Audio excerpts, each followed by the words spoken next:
nueva alianza para el perdón de los pecados. Hagan esto en memoria mía. Siga. Con esto anula el primer orden de las cosas. Repítalo. Con esto anula el primer orden de las cosas. ¿Lo anula o no lo anula? Está escrito. Anula el primer orden de las cosas. Ahora pongan la lupa, listo, con la cámara, para ver si lo anula, y quedó anulado y ya no hay más culto, ya no hay más sacrificios. O si por el contrario anula uno y establece otro. Porque si llega a establecer otro en el Nuevo Testamento, entonces el culto debe hacerse de otra manera, como Cristo lo estableció. Entonces el sacrificio debe hacerse de otra manera, como Cristo lo estableció. Entonces los sacerdotes deben ser de otra manera, como Cristo lo dejó.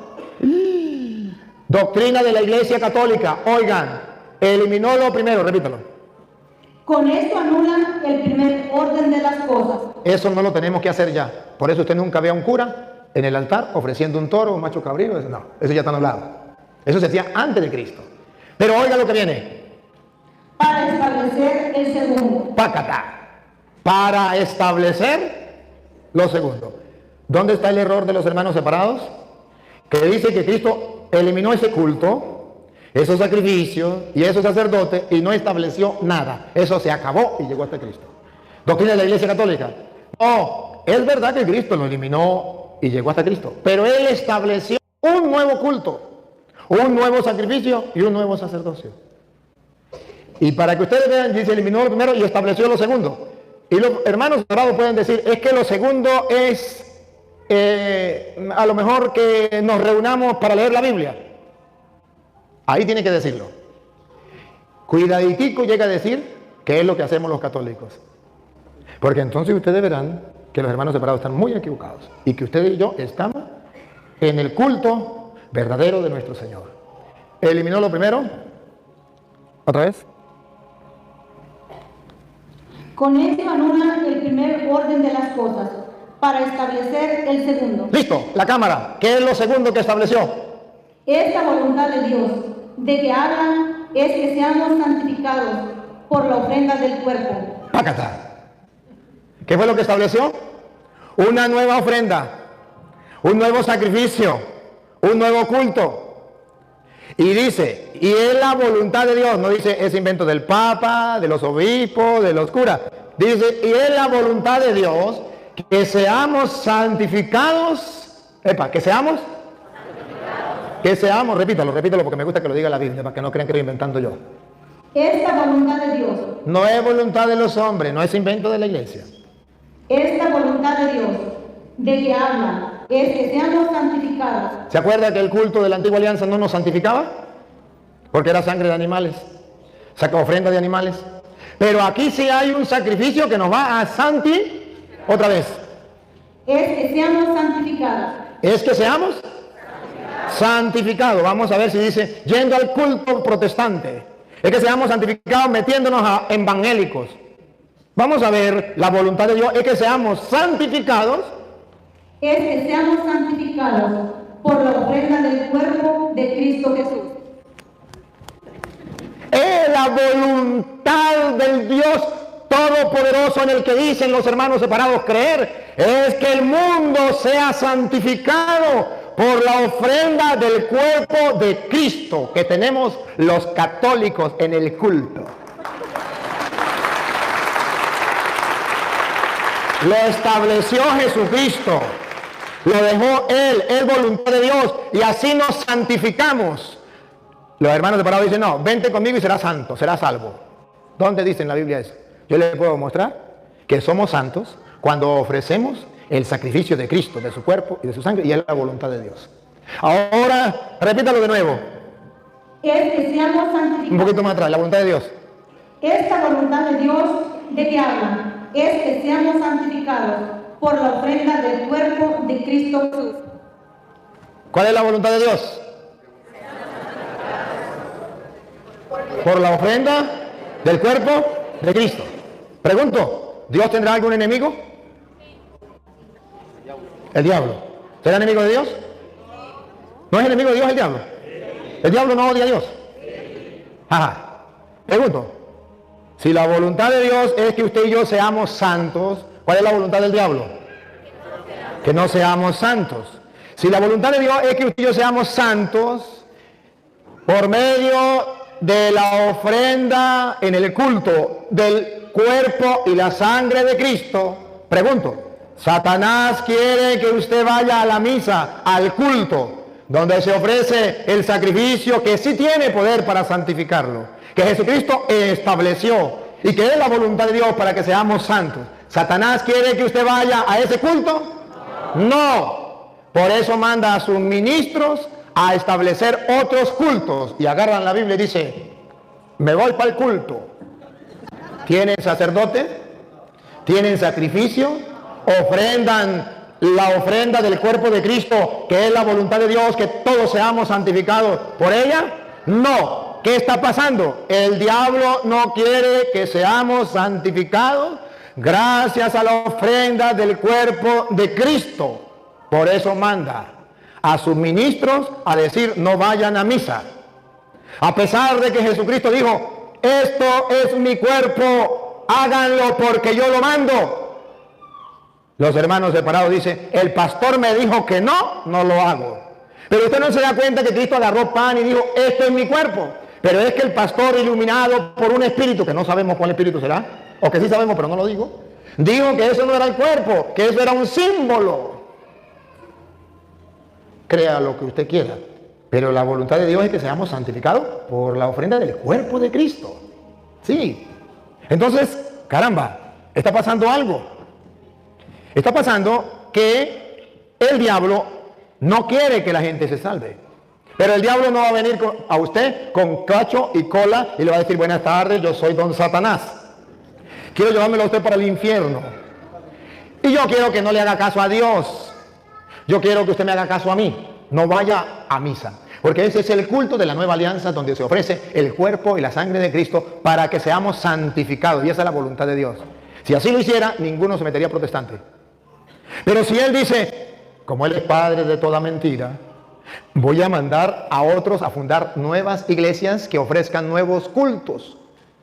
Y que no sea el de Dios.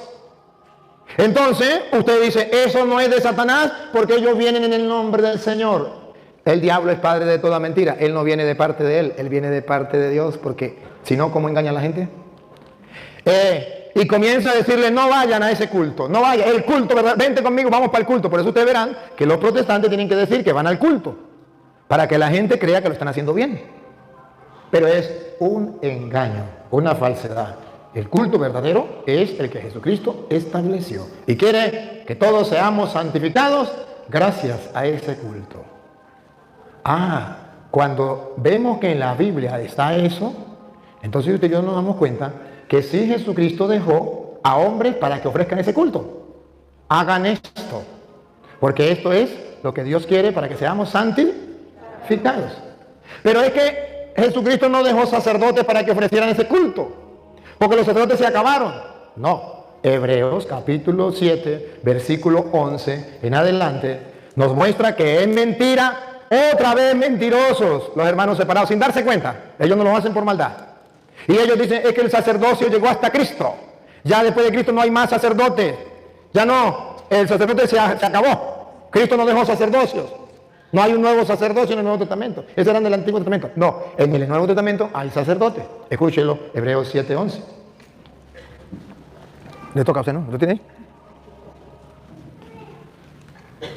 Así pues, el sacerdocio de los levitas, Antiguo sacerdocio de la antigua alianza, que es el fundamento de la legislación de Israel, de la religión judía de Israel, no es capaz de llevar al pueblo a la religión perfecta. ¿se acuerda? Porque tiene ofrenda, animales, sangre de animales, toro, ya lo escucharon, ¿verdad? No lleva a la religión perfecta. Por eso es necesario un nuevo culto. Y el nuevo culto lo van a ofrecer los nuevos sacerdotes. Y vamos a ver si Jesucristo dejó nuevos sacerdotes. Dale. De lo contrario, ¿qué necesidad habría de otro sacerdocio? Como aquello no llevaba a la perfección, era necesario otro sacerdocio. ¿Siga? No a semejanza de Aarón, sino a semejanza de Melquisedec. Ya no la de Aarón, que era del pueblo judío, ahora de Melquisedec. y ahorita miramos a ver cómo era el sacerdocio de Melquisedec. Y si hay un cambio en el sacerdocio, ¡Oh! Listo con la cámara, ya va. Los hermanos separados dicen que Cristo anuló el sacerdocio. Los católicos decimos no lo anuló, cambió el sacerdocio. Vamos a ver qué dice la Biblia. Otra vez. y si hay un cambio en el sacerdocio, Pácata. ¿Quién tiene la verdad? Los hermanos separados que dicen que Jesucristo anuló el sacerdocio, o los católicos que decimos que no lo anuló, sino que lo cambió. ¿Quién tiene fundamentos bíblicos para decir lo que dice? Orgullosamente, nosotros los católicos. Porque eso está en la Biblia también de ellos. Y si algún hermano me está escuchando, agarre su Biblia, subraye lo que dice, cambió el sacerdocio. Lo cambió, a usted le enseñaron que lo eliminó. Búsquenlo en la Biblia a ver si lo encuentra. Te cayeron a mentira. Con el respeto que merece su pastor, es mentiroso cuando dice que lo eliminó. Yo te muestro donde dice que lo cambió. Ya sé que como yo soy sacerdote, no me va a creer y dice que son palabras de Satanás. Pero eso está escrito. Mis respetos para usted. Pero yo enseño la palabra de Dios, no palabra de hombre. Por eso no le creo a sus pastores, porque ellos lo que dicen no lo comprueban con la Biblia como lo estoy haciendo yo.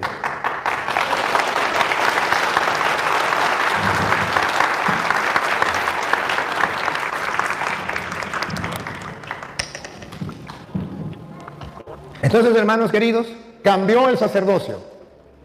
Repito lo último. y si hay un cambio en el sacerdocio, necesariamente la ley también ha de cambiar. Cambió la ley, cambió el sacerdocio. ¿Se acuerdan cómo era el sacerdocio de Leví, de Aarón? Ahora lo cambió por el sacerdocio de Melquisedec, pero no sabemos cómo es el sacerdocio de Melquisedec. Necesitamos saber cómo es el sacerdocio de Melquisedec. Pues el sacerdocio de Melquisedec está escrito en Génesis, capítulo 14, versículo 18, y si no al revés, 14, 18. A ver, Génesis, para ver cómo era el de Melquisedec. Entonces Melquisedec, 14, 18, ¿verdad? Ese es, 14, 18. Entonces Melquisedec, rey de Salem, trajo pan y vino. no se le olvide que trajo Melquisedec. Pan y vino. Y vamos a ver por qué trajo pan y vino. Listo, pongan la lupa. Pues era sacerdote del Dios Altísimo. Tácata. ¿Por qué trajo pan y vino? Porque era sacerdote del Dios Altísimo. Pregunto, ¿Jesucristo eliminó el sacerdocio o lo cambió? Lo cambió. Antes era de Leví. ¿Se acuerdan? Lo repetimos. Vuelvo a Hebreos capítulo 7 para que la gente no se le olvide. Hebreos 7, 11. Para que la gente no se le olvide que lo cambió. Era de Leví, de los que vienen de Aarón, y lo cambió a Melquisedec.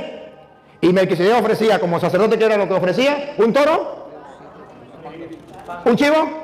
No, eso lo ofrecían los de Leví. Melquisedec ofrecía era pan y vino. Escuche. Y si hay un cambio, No, niña, 11, 7, 11. así pues, el sacerdocio de los levitas, De los levitas.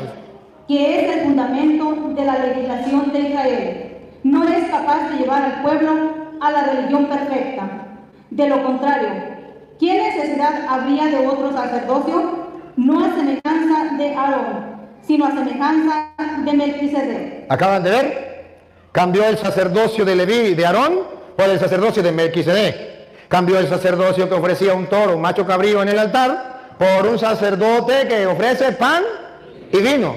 Ahora comprenden por qué Jesús la última cena agarró pan y no agarró un toro ni un macho cabrío. Porque él es sacerdote a la manera de Melquisedec. Agarró pan y dijo, esto es mi cuerpo que es ofrecido, sacrificado por ustedes. Entonces está diciendo que el sacerdote de la manera de Leví ofrecía un toro, pero que ahora los sacerdotes del Nuevo Testamento a la manera de Melquisedec ofrecen pan y vino, pero que ahí está el cuerpo de Cristo.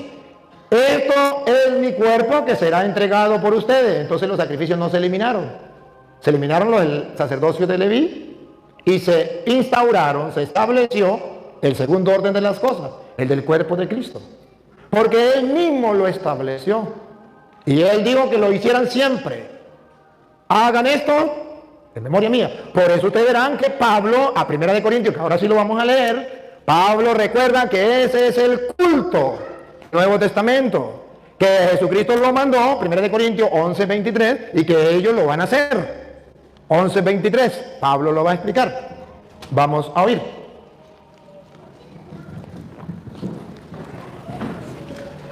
Yo he recibido del Señor. Yo he recibido del Señor. ¿Quién fue el que cambió el culto? El Señor. ¿Quién fue el que ofreció el nuevo sacrificio? El Señor. ¿Quién fue el que dijo, hagan esto en memoria mía? El Señor. Por eso Pablo dice, yo lo recibí del Señor. Eso significa, háganlo, no si les gusta, si les parece, si están de acuerdo. Háganlo porque el Señor lo mandó. Eso significa en memoria mía. Otra vez. Yo he recibido del Señor lo que a mi vez les he transmitido. Observan que se cumple lo que Él dice, háganlo. Pablo dice que Él lo cumple. A mi vez se lo he transmitido. El Señor lo mandó, yo lo hago y ahora se lo transmito para que ustedes también lo hagan. Entonces, se cumple la palabra. Hagan esto en memoria mía. Entonces los discípulos sí lo hacían. Repítalo. Yo he recibido del Señor lo que a mi vez les he transmitido. Eso que Pablo recibió del Señor, que a su vez nos ha transmitido, las sectas lo rechazan. Los hermanos que se llaman cristianos evangélicos lo rechazan. Los católicos, como Pablo lo recibió del Señor y lo transmitió, lo aceptamos, aunque nos cueste creer, porque nos cuesta. Pero si está escrito y dice Pablo, el Señor lo dio, yo lo recibí y ahora yo se lo doy a ustedes, pues ¿qué más toca? Si el Señor lo dice, yo le creo, porque Él es el camino, la verdad y la vida. Y nadie va al Padre si no le cree a Él. Por eso el que le cree a Jesucristo es creyente y el que le cree a los pastores son creyones.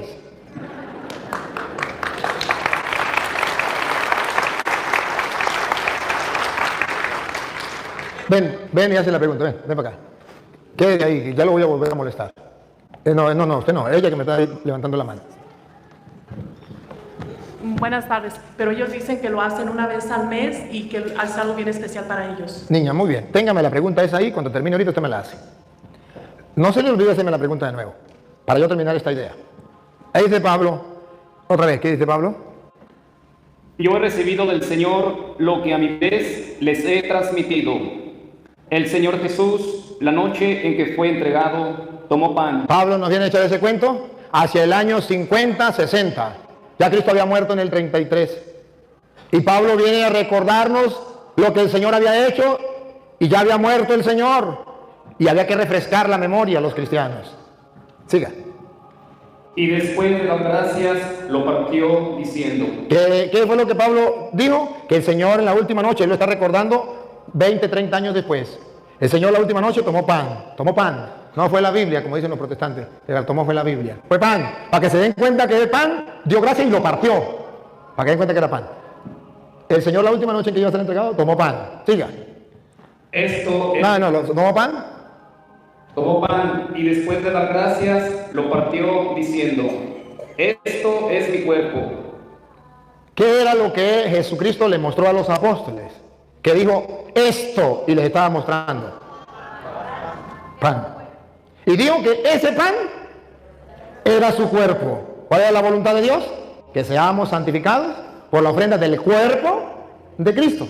Por eso Jesús dijo, esto es mi cuerpo. Algo tan claro que lo entiende cualquier persona sin necesidad de ser teólogo y loco, sin ser doctor. Entiende que tomó pan y dijo, esto es. Solamente un ateo, solamente un enemigo de Dios puede decir, Jesús no quiso decir eso, Jesús quiso decir que era un símbolo. Y entonces, ¿por qué no tomó pan y dijo, esto es un símbolo de mi cuerpo? ¿Y cómo sabemos que no era un símbolo? Porque dice, este es mi cuerpo. ¿Cuál cuerpo? Para que se den cuenta que no era un símbolo. El que será entregado por ustedes. Pregunto, ¿el cuerpo que fue entregado por nosotros era un símbolo? ¿O era real? Era real, entonces no es un símbolo. Esto es mi cuerpo, el mismo que va a ser entregado allá. Y ustedes van a decir, pero es imposible. Lo que es imposible para los hombres es posible para Dios. Y esa es la muestra más grande que Él es Dios, porque se quedó en un pedazo de pan. Eso no lo puede hacer Pánfilo, eso no lo puede hacer Petronilo, eso no lo puede hacer usted, eso no lo puedo hacer yo, eso lo puede hacer solamente alguien que sea Dios. Y Jesucristo es Dios.